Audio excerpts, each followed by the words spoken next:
अभी जो 1 साल का वक्त बाकी बचा है, आपको लगता है कि कुछ चेंजेस हो सकता है आला कमान के साथ, उनके वायदे की याद आ जाए? आप मेरे घर के मुखिया हो, मैं आपसे मिलता हूँ, मैं आपसे मिलके जब बात होती है तो आप मेरे को कुछ कहते हैं, तो वो तो मेरे और आपके बीच में है। मैं उसको माइक से अनाउंस भी नहीं कर सकता, और सामने वाले को पता नहीं मेरी आपसे क्या बात थी। वो कहते लड़ते क्यों नहीं, मैं किससे लड़ूं?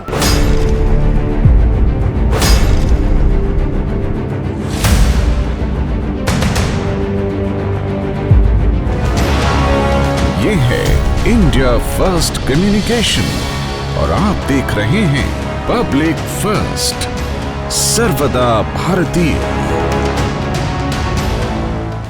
नमस्कार, आप देख रहे हैं पब्लिक फर्स्ट और मेरे साथ मौजूद हैं छत्तीसगढ़ के कैबिनेट मंत्री टी.एस. सिंहदेव जी। टी.एस. सिंहदेव जी, आपका पब्लिक फर्स्ट के इस खास स्टूडियो में बहुत बहुत स्वागत है। नमस्कार सतीश जी, और सभी दर्शकों को भी प्रणाम। टी.एस. सिंहदेव जी, आप अभी अभी राहुल गांधी जी की भारत जोड़ो यात्रा में शामिल हुए हैं। किस तरह का अनुभव आपका रहा? अनोखा था। टीवी में तो ज़्यादा नहीं है कवरेज उसका देखने को मिल रहा है, लेकिन फेसबुक में, दूसरे यूट्यूब इत्यादि में थोड़ा बहुत देखने को मिलता था। तो एक झलक ही सी दिखती थी। चल रहे हैं, लोग हैं, उत्साह है, नारे हैं, बात कर रहे हैं, लोगों से मिल रहे हैं। वहाँ जाके देखने में वाकई में महसूस हुआ कि ये जो संकल्प है ये कितना गंभीर है और कितना कठिन है। रोज़ घड़ी देख के सुबह 6 बजे यात्रा प्रारंभ हो जाती है, और पहली पाली करीब 14-15 किलोमीटर चलते हैं। और मैंने देखा सुबह वाली यात्रा की स्पीड उनकी बड़ी तेज़ रहती है, फास्ट, काफ़ी फास्ट चलते हैं। कि उनकी सोच ये समझ में आई कि सूरज जैसे चढ़ता है, गर्मी उसकी बढ़ती है, तो साथ में यात्रियों को भी दिक्कत ना आए, तो ब्रेक देके फिर चालू करके एक समय के अंदर वो यात्रा पूरी करे, फिर रेस्ट करने का भी मौका मिले। कई लोग 3-4 घंटे 5 घंटे ही सो पाते, उनको दोपहर में थोड़ा विश्राम मिल जाए, शारीरिक भी और नींद इत्यादि भी ले लें, भोजन इत्यादि सारी व्यवस्थाएं। फिर 3 बजे घड़ी देख के तो करीब 24-25 किलोमीटर प्रतिदिन।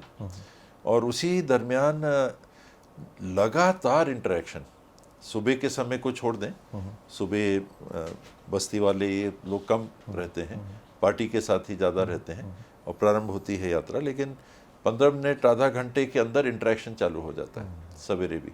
और लगातार पूरी यात्रा के दरमियान, पूरे चलने के चक्र के दरमियान वो किसी न किसी से मिलते रहते हैं, बात करते रहते हैं, संवाद करते रहते हैं, इंटरेक्ट करते रहते हैं, चाहे वो पार्टी के लोग हों, चाहे सीनियर लीडर्स हों, चाहे जो जिलों से आए हैं, जो क्षेत्रों से आए हैं वो लोग हों, जहाँ से यात्रा चल रही है वहाँ के हों, अन्य राज्य के लोग आए हैं जिनको उस दिन के लिए आमंत्रित किया गया हो। बगल में खड़े हुए नागरिकों बीच में से रैंडम बुला लेते हैं कि उनको आने दीजिए, सभी आना चाहते हैं, वो व्यवस्था तोड़ी नहीं जा सकती। सिक्योरिटी भी बहुत कड़ी रहती है, और वो उनको करना पड़ता है, पुलिस वालों को रोकना, पकड़ना, पीछे करना, खींच के बाहर करना, ये सब चीज़ देखने को मिला ताकि एक व्यवस्था बन सके, नहीं तो यात्रा चल ही नहीं सकती।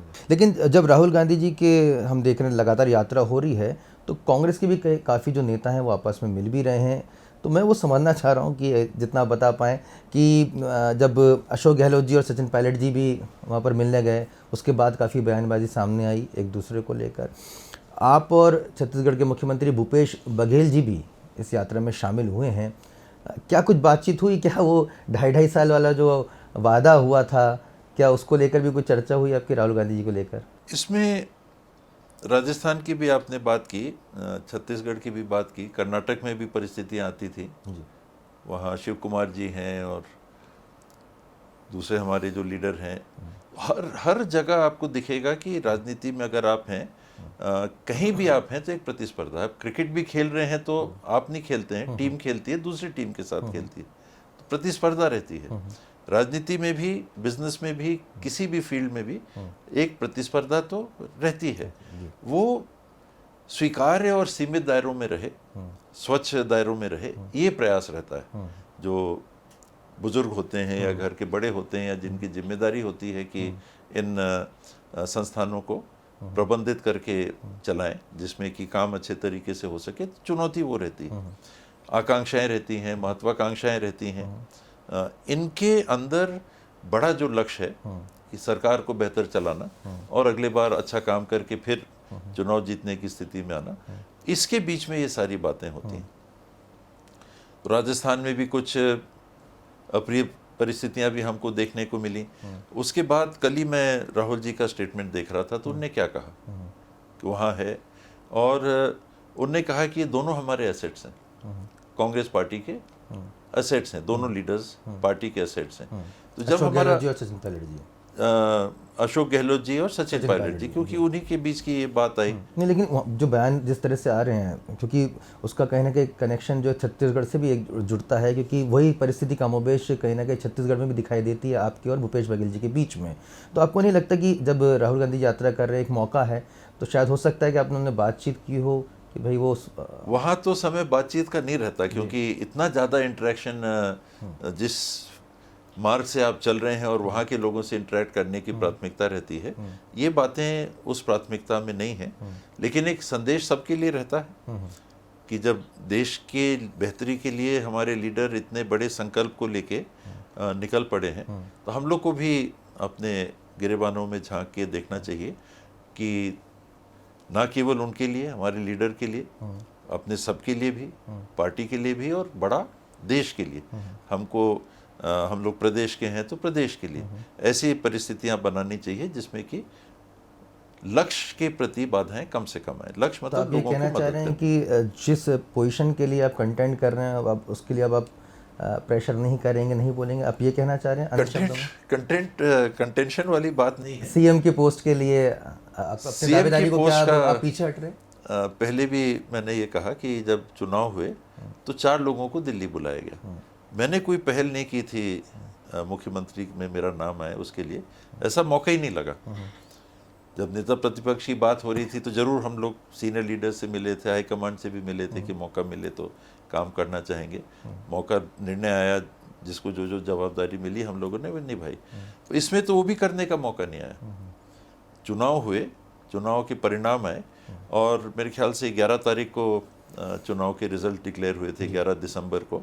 17 तारीख को हमने शपथ ले ली थी, और इसी बीच में 14 तारीख को ये बात आ गई थी कि ये 4 लोगों को दिल्ली बुलाया गया। तो उसी में महसूस हुआ कि नाम है, कंसिडर के क्यों बुलाते, या तो कंसल्टेशन के लिए या नाम के लिए। तो वहाँ से ही ये बात चालू हुई, और ये ज़रूर ऐसा मीडिया में भी लगातार आता रहा कि कुछ ऐसा निर्णय हुआ है 2.5 साल वाला।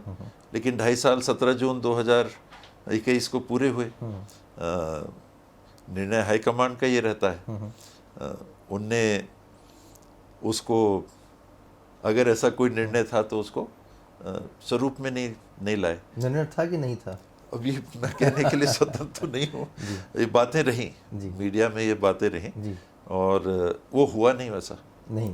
हाँ, अभी तो 1 साल बचे, अभी तक आपको उम्मीद है? चेंज नहीं।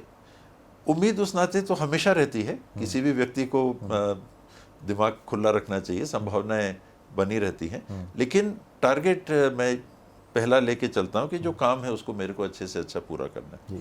मैं कर सकूंगा तो उसी में काम करता रहूँ। लेकिन काम की बात आती है तो बीच बीच में आपकी जो नाराज़गी की खबरें भी सामने आती रही हैं, मिनिस्ट्री को लेकर भी आप कई बार आपने अपनी जो है नाराज़गी खुलकर हल्की कुछ नाराज़गी कहें या कुछ ऐसी स्थिति कहें कि उस विभाग में मैं अपने सोच के अनुरूप और जो मुझे लगता था कि बातें होनी चाहिए वो नहीं कर पा रहा था।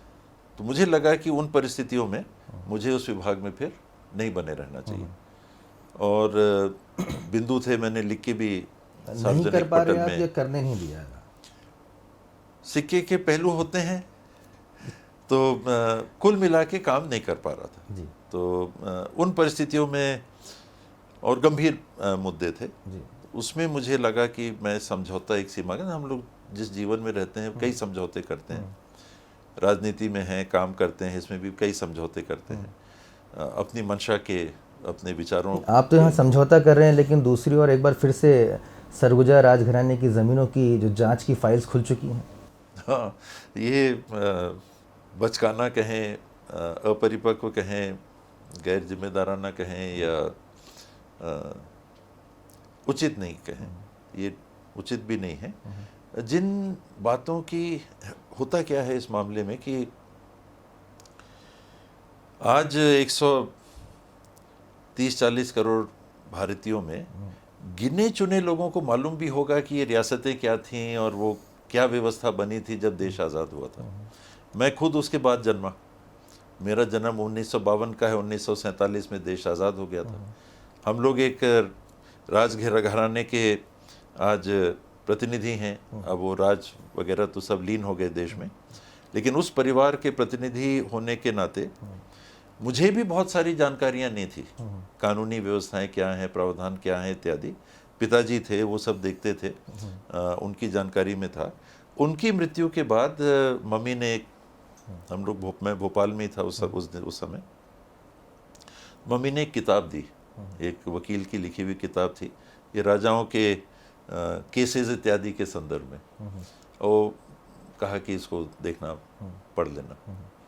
तो उसको पढ़ के मेरे को खुद बहुत सारी जानकारियां हुई ये राजाओं के व्यवस्थाओं के संदर्भ में, जो मुझे खुद नहीं थी। तो जब मैं उस परिवार का हूँ, मुझे खुद नहीं मालूम था 2001 तक, 2001 में डैडी की मृत्यु हुई, तो आम लोगों को क्या मालूम होगा। तो ये जो जांच बिठाई गई अज्ञानतावश है या जानबूझकर है? नहीं, ये तो जानबूझ के किया जा रहा है, लेकिन लाभ लिया जा रहा है अज्ञानता का। किसकी, कौन? जो विशेष शुभचिंतक हैं, कुछ लोग हैं जो विशेष शुभचिंतक है। पॉलिटिक्स में दर्शकों बिटवीन द लाइंस काफी कुछ रहता है, कई बार बिल्कुल सीधे सीधे नहीं बोला जाता है, समझने वाली बात होती है। कुछ लोग हैं जो नहीं चाहते कि कई लोगों के बीच में अच्छे संबंध बने रहें, तो कुछ ना कुछ उठाते रहो, कुछ ना कुछ ऐसा बनाते रहो, इस नाते दबाव बनाने की कोशिश करो। जिस हिसाब से कहीं ऐसा ना हो जाए कि एक विभाग छोड़ा है तो ऐसा कुछ कर दो तो बाबा मंत्री छोड़ दे, हमारा काम बन जाए। कई प्रकार की छोटी, मैं एक सीधा सवाल और लूँगा यहाँ पर, क्योंकि आप बहुत स्पष्ट वक्ता भी हैं, कि टी.एस. सिंहदेव जी क्या खुलकर स्वीकार करते हैं कि कहीं ना कहीं आपको पॉलिटिकली घेरने की कोशिश लगातार की जा रही है विद इन द पार्टी, क्योंकि छन छन कर तो सामने आता है लेकिन इसको खुलकर बोलने से हमेशा परहेज़ किया जाता है, और आपको लगता है कि अपनी ही पार्टी में कहीं ना कहीं बहुत ज़्यादा आप ये होता है, with in and outside the party दोनों होता है, और इसमें भी वैसे ही हैं। पार्टी के बाहर के लोग जो कुछ पहले अंदर थे, कांग्रेस में थे लेकिन दूसरे ग्रुप के कहलाते थे, सरगुजा में, उनके परिवार वाले इन बातों को लगातार उठाते रहे, और आज विपक्ष में हैं, आज भाजपा के पार्षद हैं, तो भी वो एक लाइमलाइट लेने का प्रयास भी रहता है। कुछ लोगों की सोच रहती है कि ये बात करते रहो, तो जिनको लोग थोड़ा सा कहते हैं कि अब आगे बढ़ गए हैं, उनके बारे में बोलो तो हमको अपने आप प्रोमिनेंस मिल जाएगी। कुछ लोग वैसी सोच के होते हैं, कुछ लोग टारगेटेड करते हैं कि इनको नुकसान पहुंचाना है तो ये उठाओ, अब कहीं इनको एम्बैरेस करना है तो कहीं उठा दो, कभी आ जाएगा कि जान लेने की बात हो रही थी, कहीं कुछ आ जाएगा, कहीं कुछ आ जाएगा। तो राजनीति में जब आप रहते हो तो सीख लेते हो चलते चलते कि ये भी होता है राजनीति में, और शायद इन्हीं कारणों में से प्रमुख कारण ऐसे थे जिससे मुझे लगता है कि मैं राजनीति में फिट नहीं हूँ, राजनीति से मुझे बहुत परहेज था। बाहर से हम लोग देखते थे कई चीज़ें, और आपसे भी ये बात साझा पहले भी की कि मैं रिलक्टेंट एंट्रेंट पॉलिटिक्स में रहा, मैं राजनीति पसंद नहीं आती थी। लेकिन ऐसी स्थिति में जब टी.एस. सिंहदेव जी, जब राजनीतिक टसल चल रही हो तो आपके समर्थक भी हैं, वो चाहते हैं कि आप खुलकर सामने आए, क्योंकि हर व्यक्ति चाहता है उसका लीडर जो है वो सर्वोच्च पद को हासिल करे। आप अपने समर्थकों को क्या कहेंगे इस दौरान? एक तो मैं हमेशा खुद को भी अनुशासन में बांध के रखता हूँ कि एक दायरे में रहना चाहिए, और मुझे याद है कि पहला चुनाव में जब 2008 में जीता था तो बमुश्किल 1000 वोट से जीता था, 1000 से कम, मुझे लगता था 15-20 हज़ार से। बहुत बुरा आदमी नहीं हूँ, बहुत बुरा नहीं किया है, लोगों के बीच में काम किया है, नगर पालिका में अभी बात हो रही थी, काम किया है, लोग जानते हैं, पहचानते हैं, समझते हैं। पर मुझे बहुत दिक्कत गई उस चुनाव में, बस जीत ही पाया। तो पार्टी के अंदर के भी लोगों का उसमें हाथ था, बाहर वाले तो कोशिश कर ही रहे थे। उस चुनाव ने मुझे बताया कि बहुत सारी चीज़ें और भी होती हैं, लोगों से कांटेक्ट की बात होती है, परसेप्शन की बात होती है, बहुत सारी चीज़ें हैं जो चुनाव में प्रभाव करती हैं। उस चुनाव के बाद मेरे साथ के प्रमुख एक साथी हैं, उनने कहा कि बाबा आपको कुछ नहीं आता राजनीति वगैरह, आप चलो जशपुर दिलीप सिंह जूदेव से ट्रेनिंग लो। अब दिलीप एकदम बोल्ड वाले दबंग लीडर, अपन मेरा तरीका लोग कहते हैं सॉफ्टवेयर है, मैं अपने नेचर के हिसाब से काम करता हूँ। और मैंने उनको ये कहा कि देखिए जो भी है, मेरा जो भी स्वभाव रहा है, आखिर तो लोगों ने मुझे फिर भी मौका दिया ही ना। वो कहते हैं कि नहीं कुश्ती वाला हो गई तभी हम उसको राजनीति में सपोर्ट करेंगे, जो लड़ेगा पटकेगा दूसरे सामने वालों को, गिराएगा पटकनी देगा, ऐसा दिखेगा कि हावी है हर तरीके से, वही लीडर है, दूसरा कोई लीडर नहीं। तो मेरे स्वभाव के व्यक्ति को जगह नहीं मिलती, तो मैंने भी अपना स्वभाव नहीं बदला, लोगों ने भी मुझे स्वीकार किया। और पिताजी के डेथ के बाद मम्मी ने भी कुछ दिन में उसके पहले राजनीति छोड़ दी थी। आखिर मेरे को वो जिम्मेदारी राजनीति कहें, अपने साथियों के लिए कहें, मेरे को निभानी पड़ी और उनने साथ दिया।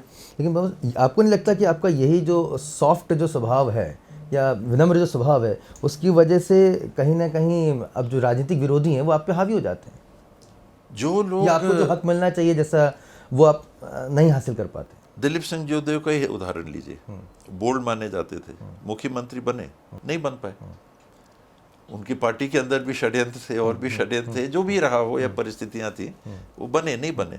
तो केवल आपका स्वभाव, आपको आप बोल्ड ही होगे तभी लीडर बन सकते हो, मैं उसको नहीं मानता। दो सवालों में लेना चाहूँगा। अगला चुनाव छत्तीसगढ़ में 2023 में भूपेश बघेल जी के चेहरे पे लड़ा जाएगा? वो पार्टी हाईकमांड निर्णय लेगी। अभी नहीं, अमूमन जो मुख्यमंत्री उस समय रहते हैं, जी। अमूमन यही ट्रेंड रहता है कि उनकी अगुवाई में ही चुनाव लड़ा जाता है। कम ऐसा होता है कि सीएम भी हैं लेकिन फेस डिक्लेयर ना हो जी, ऐसा कम हो। तो अभी जो 1 साल का वक्त बाकी बचा है, आपको लगता है कि कुछ चेंजेस हो सकते हैं, आला कमान को शायद उनके वायदे की याद आ जाए? मैं वायदा तो नहीं कहूँगा, चर्चाएं रही हैं। ऐसा हो ही नहीं सकता कि अगर ऐसी चर्चाएं हो तो उनके तक ना आता हो कि भाई हमने तो कोई बात नहीं की, मीडिया में कैसे चल रहा है। तो हो ऐसी बात तो वो उनकी जानकारी में होगी, पर निर्णय उनको करना है। घर में अगर आपने किसी को बड़ा माना तो फिर उनके हिसाब से आपको भी चलना चाहिए। घर में आपको अगर रहना है तो उनके हिसाब से आपको चलना है। वो ये मेरा काम करने का तरीका है। उसको कुछ लोग कहते हैं आप रिएक्ट नहीं करते। मान लीजिए कि मैं रिएक्ट किस बाबत करूं? आप मेरे घर के मुखिया हो, मैं आपसे मिलता हूं, मैं आपसे मिलके जब बात होती है तो आप मेरे को कुछ कहते हैं, तो वो तो मेरे और आपके बीच में है। मैं उसको माइक से अनाउंस भी नहीं कर सकता और सामने वाले को पता नहीं मेरी आपसे क्या बात हुई। वो कहते हैं लड़ते क्यों नहीं हो? मैं किससे लड़ूं? जब मेरे घर के बड़े से मेरी बात हो रही है तो उनको मालूम है उनने क्या बोला, मेरे को मालूम है उनने क्या बोला, सामने वाले को नहीं मालूम है क्या बोला, मैं बोल नहीं सकता है कि उनने क्या बोला, मैं क्या लड़ूं? ये परिस्थिति कई बार लोग शायद समझ नहीं पाते या भाप नहीं पाते या सोचते हैं कि ऐसा करते तो ऐसा हो जाता। मुझे नहीं लगता कि अनावश्यक रूप से आप उग्र होके करें तो आपको सफलता मिलेगी।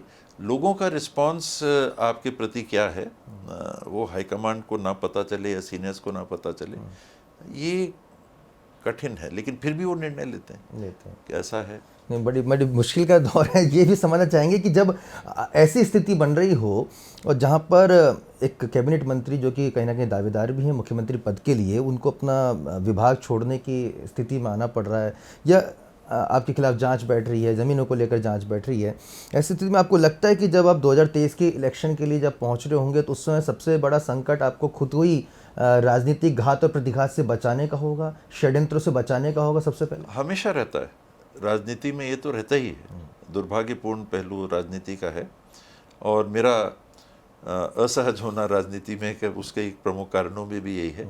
लेकिन जीवन है, परिवार में भी ऐसा होता है, समूह में भी ऐसा होता है, संस्थाओं में भी ऐसा होता है, संगठनों में भी ऐसा होता है।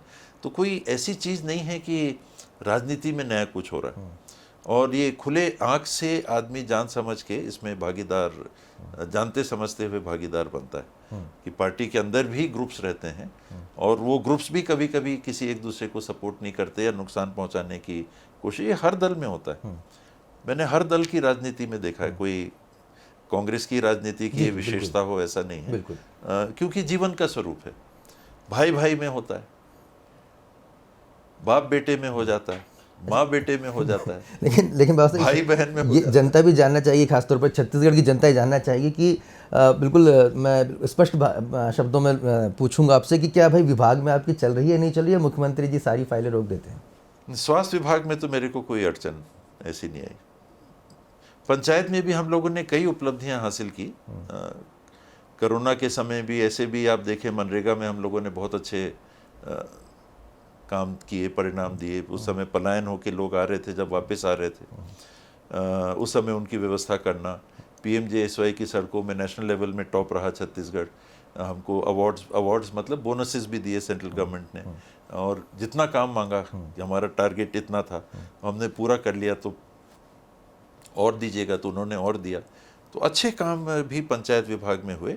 कुछ इश्यूज जिस पे समझौता नहीं किया जा सकता था, मेरी सोच या मेरा ज़मीर मुझे फिर गवारा नहीं कर रहा था कि इस परिस्थिति में आप फिर इस विभाग में फिर भी काम करते। क्या समझौता करने के लिए मजबूर किया गया था? वो परिस्थिति वैसी थी, परिस्थिति ऐसी बन गई थी कि मैं उन परिस्थितियों में स्वास्थ्य विभाग में, GST विभाग में मैंने ऐसा कुछ महसूस नहीं किया। बहुत बहुत शुक्रिया TS सिंहदेव जी, हमसे हमेशा की तरह खुलकर बातचीत करने का। और काफ़ी हम कोशिश करते हैं कि सीधे सपाट सवाल पूछें, लेकिन उतनी ही आप कहा जा सकता है कि सहजता से, उतनी स्पष्टता से और उतनी सौम्यता से हमेशा की तरह आप जवाब देते हैं। आपका बहुत बहुत शुक्रिया। आगे भी हम आपसे चर्चा करते रहेंगे। दर्शकों, पॉलिटिक्स फर्स्ट के इस खास एपिसोड में फिलहाल इतना ही। आपको ये प्रोग्राम कैसा लगा आप हमें ज़रूर बताइएगा। देखते रहिए पब्लिक फर्स्ट। नमस्कार।